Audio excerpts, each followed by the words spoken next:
বিসমিল্লাহ। এই পুরা গলিতে বাইক ঘোরানোর কোনো জায়গা নাই, একমাত্র আমার বাসার নিচে বাদে।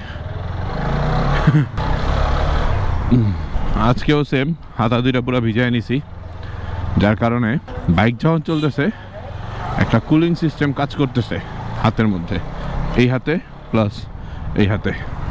তো এই কুলিং সিস্টেমটা ভালো, মজা পাইতেছি আমি। আসসালামু আলাইকুম হে বাংলা মানুষজন, কেমন আছেন আপনারা? আমি হাসান সেতু চলে এসেছি আবারও আপনাদের সাথে নতুন আর একটা মোটো ব্লগে, যেখানে আছে প্রখর রোদ, আমার বাইক, আমি এবং আমার সারাদিন। তো আমার সারাদিনের মোটো ব্লগে আপনাদের সবাইকে স্বাগতম। আজকেও অফিস যাব না, আজকেও অফিসে ফাঁকি মারবো, যদিও সময় এখন দুপুর 2টা। এতক্ষণ কি করছি? ঘুমের থেকে উঠছি 12টায়, দেন একটু ভিডিও এডিট করছি, দেন ম্যাডামের সাথে নাস্তা করছি, নাস্তা করে গোসল টোসল নিয়ে দেন বেরোইছি, এবং বের হওয়ার আগে আবারও ঘামে গেছি অ্যাজ ইউজুয়াল, যেটা হয় এখনকার সময়। বাট এখন অফিসে যাচ্ছি না, কারণ এখন আমাদের একটু কাজ আছে হাতির ঝিলে, যেখানে শুভ, সাজিদ ওরা আমার জন্য ওয়েট করতেছে। শুভরে বলছিলাম 12টার মধ্যে থাকবো, বাট অলরেডি 2টা, যাইতে আরও হয়তো 15-20 মিনিট লাগবে। এই জায়গাটা একটা ফ্লাইওভার দরকার, সিওয়ালি।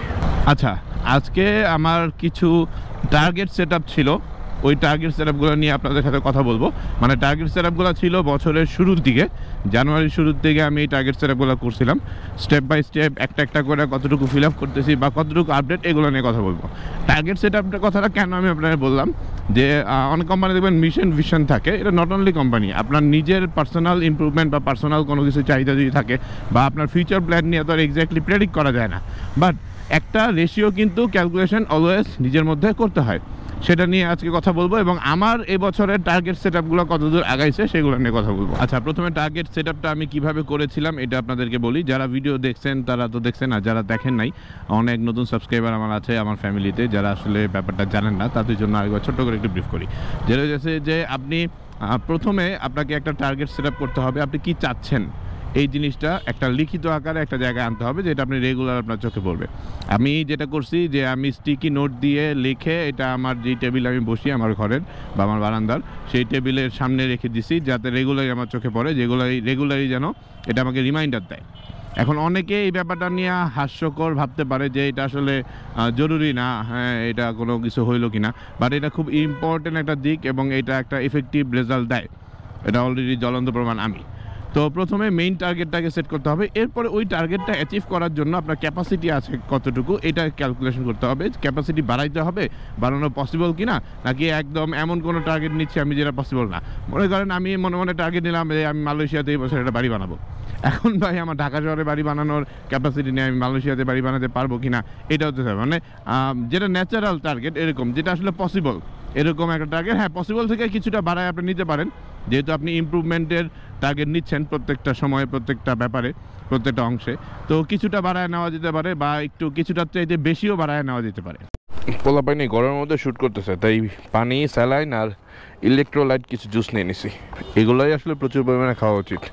আজকে তো মানে ফেসবুকে একটা পোস্ট দেখলাম যে আসলে নর্থ সাউথের একটা ছেলে নাকি হিট স্ট্রোক করছে, মানে হিট স্ট্রোক করে মারা গেছে।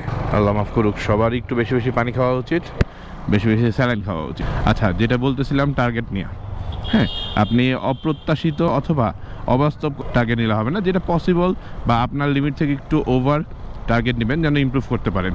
ওই টার্গেটগুলো লিখিত আকারে একটা জায়গায় রাখতে হবে উইথ টাইম। এমন একটা জায়গায় লাগাবেন যেখানে আপনার রেগুলার চোখে পড়বে, যেমন আপনার চাবি যেখান থেকে নিতে হয় প্রতিদিন, বা মানি ব্যাগটা আপনি যেখান থেকে নেন ওইসব জায়গা, অথবা আপনার পড়ার টেবিলে অথবা আপনার ডেস্কে যেখানে আপনি রেগুলার বসেন কাজ করার জন্য, ওই জিনিসটা আপনার বারবার রিমাইন্ডার দিবে।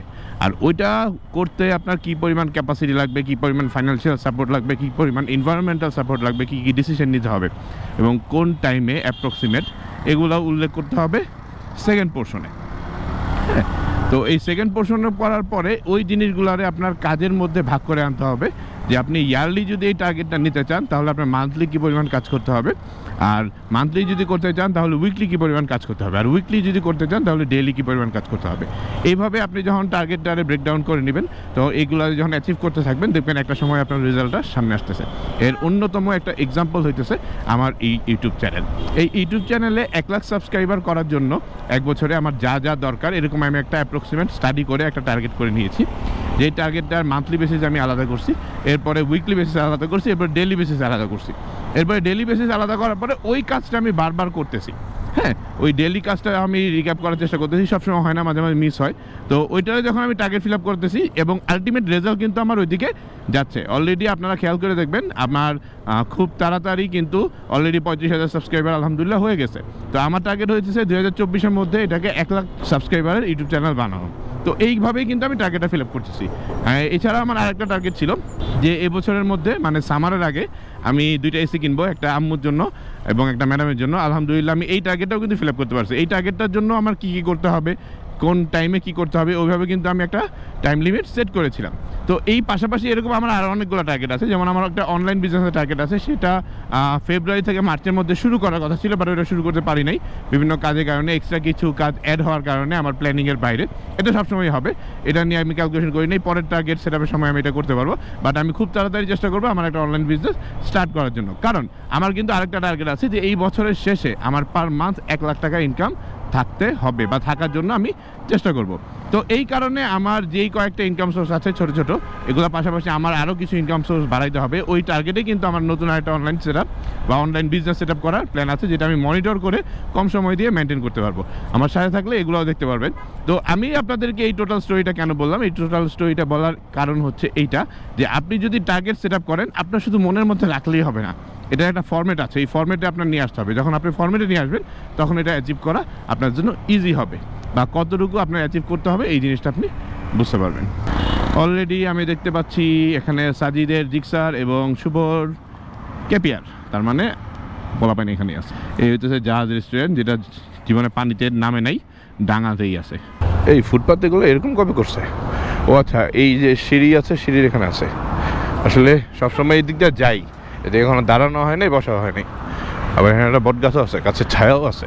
But where is Fahad? Hello Shubho, Shubho কেমন আছো তুমি? ও শুভ এখানে, ও সরি, আমি এই সেম কালার দেখা ওটাই শুভ ভাবছিলাম। মানে ফাহাদও হয় নাই, নেহাদও হয় নাই। এই গরমে অতিষ্ঠ হয়ে শুভ কি করছে দেখেন। এই আমাদের কেপিআরের শুভ কি করছে, সে মগ ব্যাগে করে নিতেছে, ঘুরতেছে। মগে করে তো পানি খায় না, যে কোনো জায়গায় গরম লাগলে যেন এরকম লেক থেকে পানি নিয়ে সে গোসল করতে পারে। এই কারণে শুভ মগ নিয়ে ঘুরতেছে। হ্যাঁ, যখনই খারাপ লাগবে এরকম লেকের থেকে পানি নিয়ে ইনস্ট্যান্ট গোসল করার জন্য। আপনার বুদ্ধি ভালো। ছোটবেলায় খুব খাইতাম। মামা তুমি কতদিন ধরে বিক্রি করো? 2 টাকা। ইস রে, 2 টাকা করে। আজকে কত? 10 টাকার 20 টাকা আমগুড়ি দিয়ে দিতেছে। এটা কয় টাকা? এটা 20 টাকা। আর কি রে, এটা 20 টাকা। আর 5 টাকা হলে তো এবারে চকবাড়ি খাওয়ান যায়। মজা আছে। নাম কি তোমার? কি? পানি কত করে? দাও একটা পানি দাও।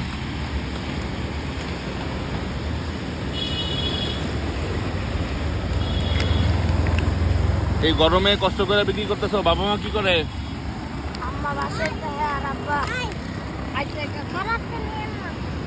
হ্যাঁ, আচ্ছা ঠিক আছে, আর মারবা। তুমি আইসক্রিম খাইতেছো? ঠিক আছে।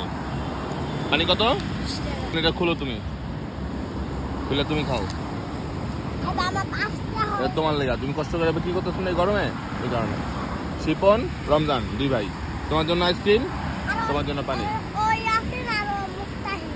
ইয়াসিন আর মুস্তাহিম। রমজান বড় হয়ে কি হইবা?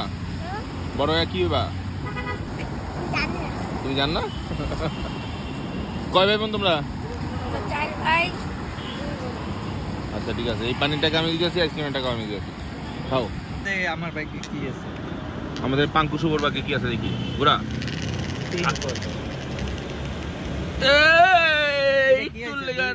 এক এক এক। হ্যাঁ, একটাই পাবো। এক পাবে, এক একটা তো খাইছো। আবার এই দেখেন, এই চিটার।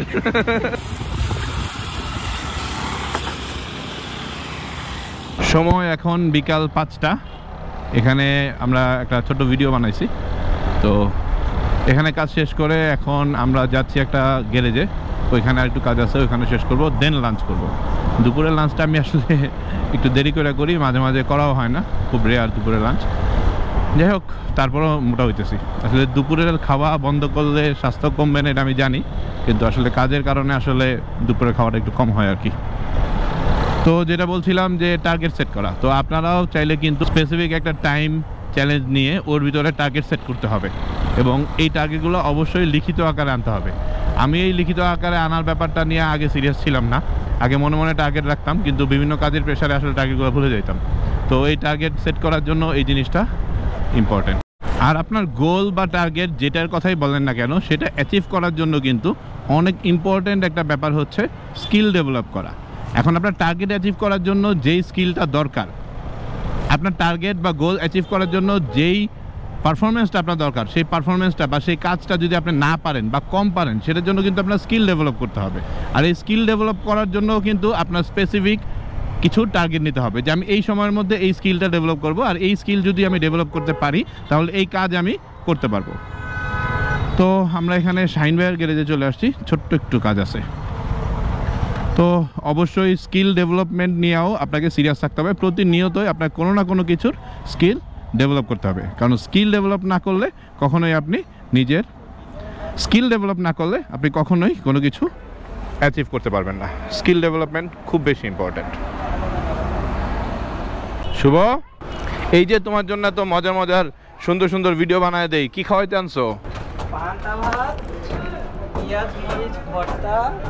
পান্তা ভাত। যদি পান্তা ভাত না দিস রে শুভ।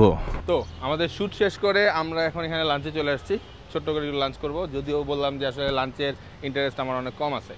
যাই হোক, মেইন ফ্যাক্ট হচ্ছে যেটা নিয়ে কথা বলতেছিলাম, যে আসলে এই টোটাল টার্গেট অ্যাচিভ করার জন্য আরেকটা ইম্পর্টেন্ট জিনিস হইতেছে কন্টিনিউটি।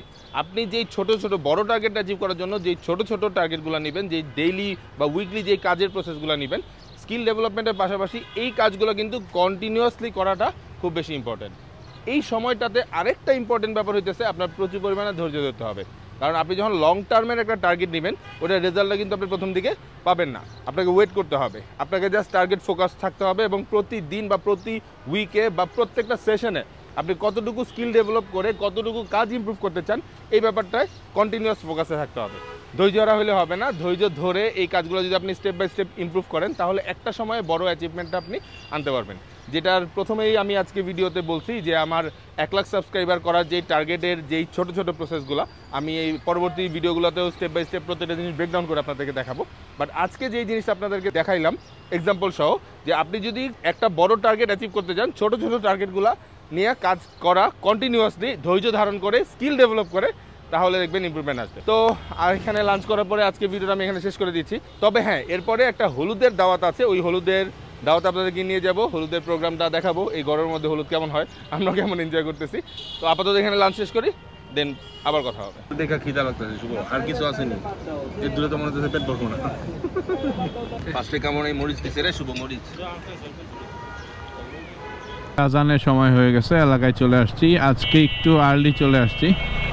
আর্লি চলে আসার কারণ হইতেছে, অলরেডি বলছি যে একটা বিয়ের দাওয়াত আছে। আচ্ছা, বিয়ের দাওয়াত না, গায়ে হলুদের দাওয়াত আছে। বিয়ে হইতেছে আগামী পরশুদিন। তো যাই হোক, আজকে গায়ে হলুদের প্রোগ্রামে যাব। এটা দাওয়াত হচ্ছে ম্যাডামের পক্ষ থেকে। ম্যাডামের এক ছোট বোন আছে, তার এক আত্মীয়র বিয়ে, তার বোনের বিয়ে মোস্ট প্রবাবলি। তো সেই গায়ে হলুদে যাব। ম্যাডাম রেডি হচ্ছে, তো আমিও শাওয়ার টাওয়ার নিয়ে, হাতে একটু কাজ আছে, একটু ভিডিও এডিট আছে, এগুলো এডিট করে দেন আবার বেরোবো।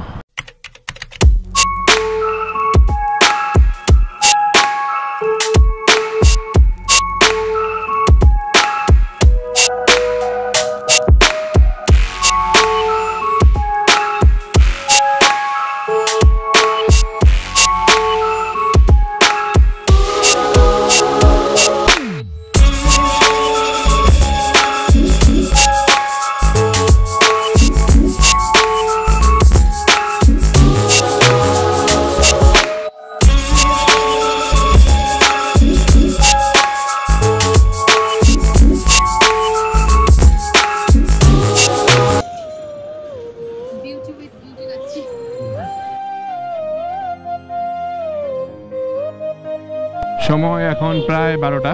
বিয়ে শাদী সব শেষ, মানে বিয়ে শাদী না, গায়ে হলুদ শেষ, খালি বিয়ে শাদী পড়তেছে মুখ দিয়া। রাতের বেলা নাজিরা বাজার জেগে থাকে, কিন্তু গরমের দিন তাই একটু কম মনে হইতেছে। বাট একটু সামনে গেলে আপনারা দেখতে পাবেন দোকানপাট থেকে শুরু করে মানুষজন এখনও জেগে আছে। ওই যে বলে না, দ্য সিটি নেভার স্লিপ, আর আমাদের দ্য এরিয়া নেভার স্লিপ। তো এই দেখেন নাজিরা বাজারের অবস্থা, রাতের বেলাও গরম।